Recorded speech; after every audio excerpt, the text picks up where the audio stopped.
Student, कैसे आप लोग। तो डियर स्टूडेंट, आज के वीडियो में देखेंगे समबाहु त्रिभुज के बारे में और समबाहु त्रिभुज के फॉर्मूला को सिद्ध करने वाले। ठीक, तो सबसे पहला देखेंगे कि समबाहु त्रिभुज किसे कहते हैं, फिर जो होता है फिर हम देखेंगे उसका क्षेत्रफल हम कैसे निकालते हैं और उससे रिगार्डिंग जो वीवीआई पॉइंट है उसको हम देखने वाले। ओके डियर स्टूडेंट, तो चलिए वीडियो को हम आगे प्रोसीड करते हैं, आगे बढ़ाते हैं। तो आज क्या देखने वाले हैं, बेसिकली समबाहु त्रिभुज के क्या देखने वाले हैं, समबाहु त्रिभुज, समबाहु त्रिभुज, त्रिभुज। ठीक, क्या देखने वाले हैं हम आज, बेसिकली यही देखने वाले हैं समबाहु त्रिभुज किसे कहते हैं, समबाहु त्रिभुज के क्षेत्रफल का फॉर्मूला हम कैसे डिफाइन करते हैं, फाइंड करते हैं, उसको देखने वाले। तो सबसे पहले देख लेते हैं त्रिभुज किसे कहते हैं। त्रिभुज किसे कहते हैं, तीन भुजाओं से घिरे हुए क्षेत्र को क्या कहते हैं, त्रिभुज कहते हैं। ये सब क्या हुआ, ये क्या हुआ, त्रिभुज हुआ।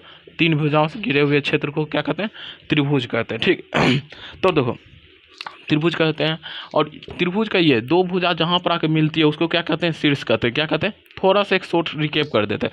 जहाँ पर दो भुजाएं आके मिलती है शीर्ष कहते हैं, और ये वाला भाग ये सब क्या कहलाता है, त्रिभुज की भुजाएं कहलाता है। ए बी हो गया, ए सी हो गया, बी सी हो गया, ये सब क्या कहलाता है, त्रिभुज की भुजाएं कहलाता है। ओके, और ये जो झुकाव है, ये जो कोण है दोनों रेखाखंड के बीच, उसको क्या कहते हैं, कोण कहते हैं। क्या कहते हैं, कोण। शीर्ष किसको कहते हैं, दो भुजाएं जैसे बिंदु पर आकर मिलती है उसको शीर्ष कहते हैं। और ये सब जो भुजाएं A B, A C, B C जो त्रिभुज की भुजाएं हैं। तो अब देखते हैं समबाहु त्रिभुज किसे कहते हैं। क्या देखेंगे टेस्ट, अब देखेंगे समबाहु त्रिभुज किसे कहते हैं, फिर उसका जो है क्षेत्रफल निकालने का डिफाइन करेंगे। ओके, तो देखो, तो समबाहु त्रिभुज किसे कहते हैं। समबाहु, सम मतलब क्या होता है, समान। क्या होता है, सम मतलब क्या होता है, समान। बाहु मतलब क्या होता है, बाहु मतलब क्या होता है, भुजा। क्या होता है डिस्टेंस, भुजा। मतलब वैसा त्रिभुज जिसके सभी भुजाएं बराबर हो। या फिर त्रिभुज में कितना भुजा रहता है, तीन भुजा रहता है, तो वैसा त्रिभुज जिसकी तीनों भुजाएं आपस में बराबर हो। या फिर ऐसे बोलो, वैसा त्रिभुज जिसकी भुजाएं आपस में बराबर हो। या फिर ऐसे बोल दो, वैसा त्रिभुज जिसकी तीनों भुजाएं आपस में बराबर हो, उसे क्या कहते हैं, समबाहु त्रिभुज। समबाहु त्रिभुज, आइसोसेलस ट्रायंगल। आइसोसेलस देखो इससे होता है इंग्लिश इसका, आइसोसेलस ट्रायंगल। ठीक, आइसोसेलस ट्रायंगल। तो सम मतलब समान, बाहु मतलब भुजा। समबाहु त्रिभुज किसे कहेंगे, थोड़ा सा समबाहु त्रिभुज किसे कहेंगे, वैसा त्रिभुज, एक बार लिख लो, वैसा त्रिभुज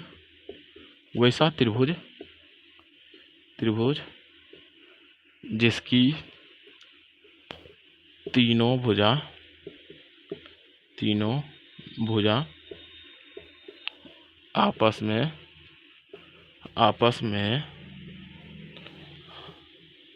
आपस में बराबर हो, उसे समबाहु त्रिभुज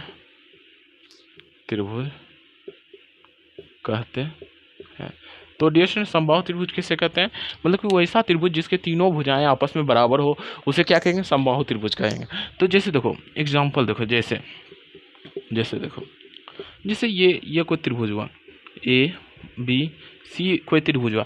इसकी भुजा की लंबाई, ए बी भुजा की लंबाई 10 सेंटीमीटर है, ए सी भुजा की लंबाई 10 सेंटीमीटर है, बी सी भुजा की लंबाई 10 सेंटीमीटर। तो क्या ये समबाहु त्रिभुज हुआ, तो समबाहु त्रिभुज हुआ। तो हम हाँ देखते हैं कि इसकी भुजा की लंबाई देखते हैं, अगर जो बराबर हो गया तो होगा, नहीं हुआ तो नहीं होगा। तो क्या ए बी भी 10 सेंटीमीटर है, ए सी भी 10 सेंटीमीटर, बी सी भी 10 सेंटीमीटर। एक मतलब कि इसकी भुजा की जो लंबाई है समान है। इट मीन्स कि ये जो है समबाहु त्रिभुज है। क्या है, समबाहु त्रिभुज। क्या है डियर, समबाहु त्रिभुज। तो ये क्या है, समबाहु त्रिभुज। क्या है, समबाहु त्रिभुज। ओके, अब देखो, अब तुम्हारे पास दूसरा एग्जांपल देखते हैं, पी क्यू आर 5 5 5। क्या ये समबाहु त्रिभुज है। हाँ देख लेते, भुजा की लंबाई देख लेते, अगर जो समान है, इसकी भी 5 है, इसकी भी 5 है, इसकी भी 5, हाँ ये है, ये भी समबाहु त्रिभुज है। ओके, ये भी समबाहु त्रिभुज है। तब देखो ये वाला 6 7 8, क्या ये समबाहु त्रिभुज है, बताओ तो मेरे को, क्या ये समबाहु त्रिभुज है। तो ये हम देख लेते हैं, हम देख लेते हैं कि ये समबाहु त्रिभुज है या नहीं। तो देखो तो ये समबाहु त्रिभुज है या नहीं देख लेते हैं। इसकी भुजा की लंबाई देखो, एक भुजा की लंबाई 6 है, एक भुजा की लंबाई 7 है, एक भुजा की लंबाई 8 है। तो क्या ये आपस में बराबर हुआ? भुजा की लंबाई आपस में बराबर हुआ? नहीं हुआ। तो क्या ये समबाहु त्रिभुज हुआ? नहीं, ये समबाहु त्रिभुज मेरा नहीं हुआ। मतलब समबाहु त्रिभुज उसी को बोलेंगे जिसके भुजा की लंबाई बराबर हो, उसे समबाहु त्रिभुज कहते हैं। तो अब देखते हैं कि समबाहु त्रिभुज का क्षेत्रफल हम कैसे निकालते हैं। समबाहु त्रिभुज मेन चीज है समबाहु त्रिभुज का क्षेत्रफल सिद्ध करने के लिए। देखो तो अब देखो बताते हैं समबाहु त्रिभुज का क्षेत्रफल। ये सब लिख लिए होंगे। तो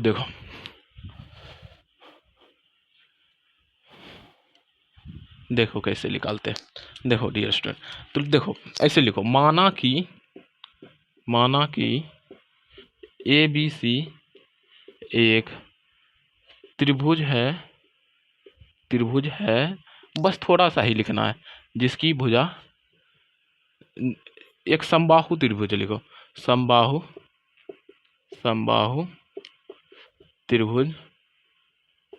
त्रिभुज है, जिसकी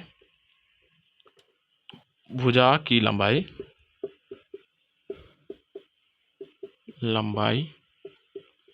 ए है। तो देखो मान लिया कि ए बी सी क्या मान लिया? ए बी सी एक त्रिभुज है जिसकी भुजा की लंबाई ए है। तो ए बी सी क्या हो गया? मेरा एक त्रिभुज हो गया। तो इसकी भुजा की लंबाई समबाहु त्रिभुज लिए हैं, तो भुजा की लंबाई क्या लिए? ए। और ये भुजा की लंबाई ए लिए, और ये क्या है? एक समबाहु त्रिभुज है। क्या है? समबाहु त्रिभुज। तो भुजा की लंबाई बराबर होगा, तो ए ओके। अब देखो त्रिभुज का क्षेत्रफल बराबर क्या होता है? मेरा सूत्र, त्रिभुज का क्षेत्रफल बराबर 1/2 गुना आधार गुना ऊंचाई। अब देखो आधार तो मेरा ये हो गया, आधार मेरा हो गया, ये वाला आधार हो गया मेरा, यहाँ ये वाला ए हम आधार में ले लेंगे।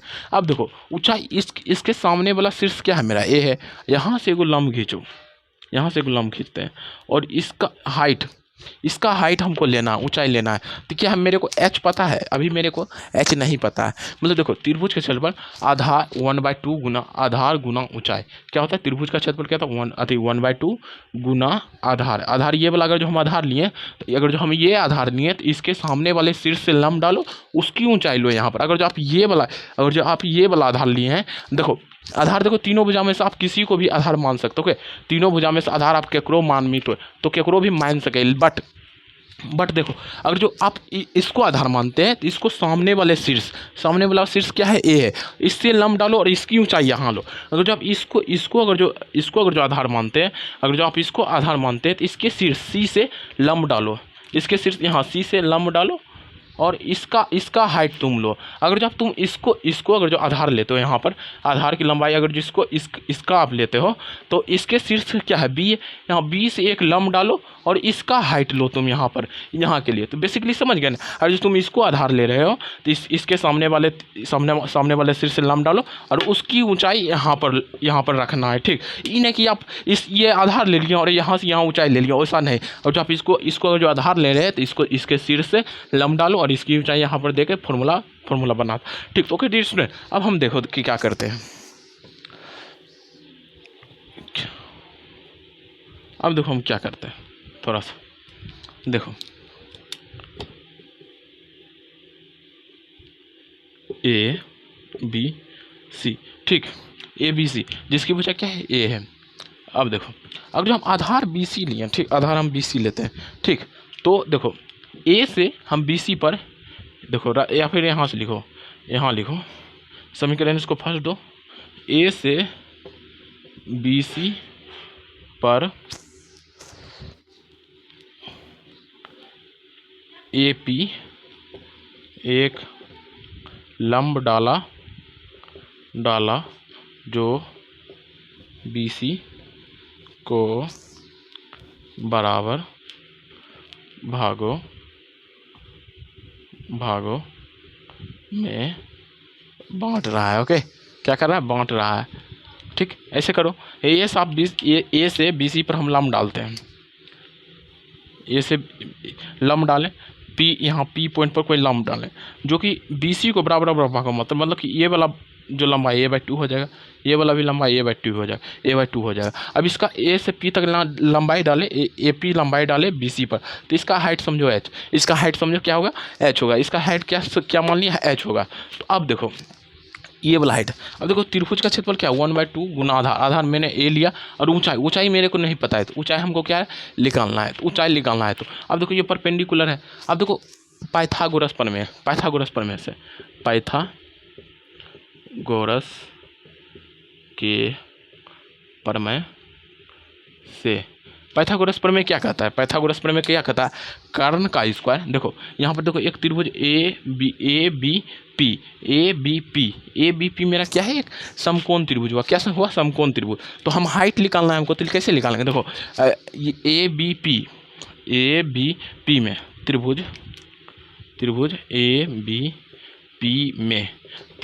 बी पी में देखो त्रिभुज ए बी पी में। अब देखो त्रिभुज ए बी पी में ये समकोण त्रिभुज है, तो पाइथागोरस प्रमेय लगाएंगे त्रिभुज ए बी पी में। तो क्या होता है पाइथागोरस प्रमेय, ये कर्ण हुआ, ये लंब के सामने वाले भुजा क्या कहते हैं डियर स्टूडेंट, कर्ण कहते हैं। क्या कहते हैं, लंब के सामने वाली भुजा क्या कहते हैं, कर्ण कहते हैं। तो ये कर्ण हुआ, ये आधार हुआ, ये हाइट हुआ। तो आप त्रिभुज ए बी पी में देख रहे हैं, तो कर्ण का स्क्वायर बराबर आधार का स्क्वायर प्लस लंब का स्क्वायर। तो देखो कर्ण मेरा क्या है, ए है, तो ए का स्क्वायर बराबर आधार, आधार मेरा क्या है, ये वाला आधार है, ये वाला त्रिभुज ए पी बी में ले रहे हैं, तो ये वाला मेरा आधार हो गया।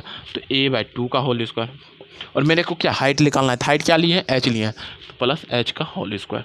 ठीक, A स्क्वायर बराबर A स्क्वायर बटा 2 दूनी 4 प्लस H स्क्वायर।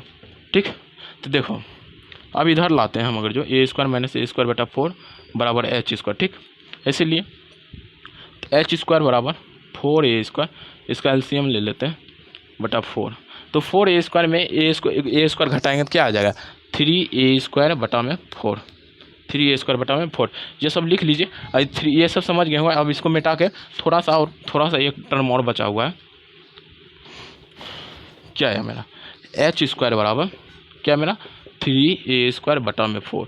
अब बराबर अगर जो पावर इधर से पावर हटाते हैं तो इधर रूट में आएगा, √3A स्क्वायर बटा में 4। तो क्या आ जाएगा, √4 का क्या आ जाएगा, 2 लिख लेगा। A स्क्वायर क्या, √3/2, √3/2A। मेरे को क्या हाइट क्या आया, हाइट कितना आया, √3/2A। हाइट मेरा कितना आया डियर, √3/2A। कितना आया, √3/2A। तो अब देखो त्रिभुज का क्षेत्रफल क्या होता है, 1/2 गुना आधार गुना ऊंचाई। तो आप देखो इस पर ये सब लिख लीजिएगा, ये सब वीडियो को रोक के लिख लीजिएगा। ठीक, तो आप देखते हैं, देखो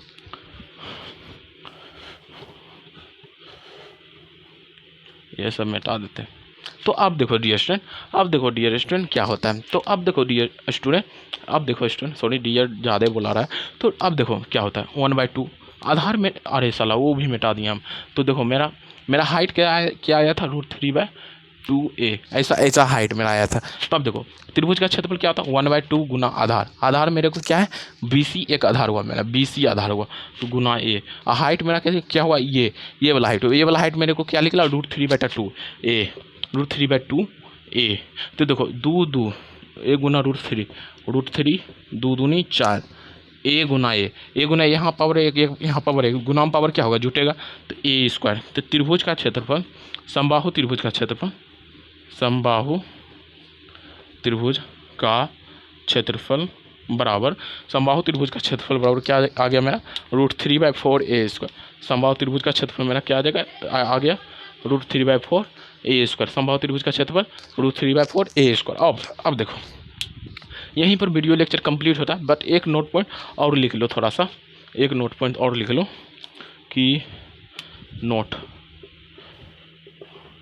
समबाहु त्रिभुज का प्रत्येक कोण 60 डिग्री का होता है। ओके, समबाहु त्रिभुज का प्रत्येक कोण 60 डिग्री का, इट मीन्स कि समबाहु त्रिभुज का प्रत्येक कोण 90 डिग्री होता है। कि इसका मतलब समझो, जैसे ये त्रिभुज हुआ, ये ABC कोई त्रिभुज हुआ। अब देखो त्रिभुज ABC हुआ, ये जो कोण बन रहा है ये जो कोण बना 1 2 3, टोटल त्रिभुज में कितना कोण बनता है? 3 कोण बनता है। तो ये जो प्रत्येक कोण है, ये कोण का मान भी 60 डिग्री होगा, ये कोण भी 60 डिग्री का होगा, और ये कोण भी जाके 60 डिग्री का होगा। मतलब तीनों कोण जो है 60 डिग्री का होगा इक्वली। और ये भी जानते होंगे त्रिभुज के तीनों कोण का योग 180 डिग्री होता है। चलो, sum of all angles in a triangle is equal to 180 degree. Okay, तो डियर स्टूडेंट आज की वीडियो यहीं तक है। आशा करता आपको समझ आ गया। समबाहु त्रिभुज किसे कहते हैं? जिसके वैसे वह त्रिभुज जिसके तीनों भुजाएं आपस में बराबर हो उसे समबाहु त्रिभुज कहते हैं। अब देखो, समबाहु त्रिभुज के जो है क्षेत्रफल है निकालने के लिए बताएं कि माना कि ABC एक समबाहु त्रिभुज है जिसकी भुजा की लंबाई A है। ठीक ठीक, ये त्रिभुज लिए हैं और त्रिभुज का क्षेत्रफल क्या होता है? 1/2 गुना आधार गुना ऊंचाई होता है। तो मेरे को आधार तो पता है, ऊंचाई पता नहीं है, तो ऊंचाई मैंने ABP त्रिभुज में पाइथागोरस प्रमेय से मैंने ऊंचाई निकाल के यहाँ पर सब्स्टिट्यूट कर दिया, यहाँ पर रख दिया, और तो मेरे को समबाहु त्रिभुज का क्षेत्रफल प्राप्त हो गया। ओके दोस्त, आज की वीडियो यहीं तक है, और आपको ये भी बता दी समबाहु त्रिभुज का प्रत्येक कोण 60 डिग्री का होता है। ओके दोस्त, टेक कर, हंसते रहे मुस्कुराते रहे, बाय। और चैनल को आप सब्सक्राइब कर दीजिएगा जिससे हमको मोटिवेशन मिलेगा। ओके दोस्त, बाय।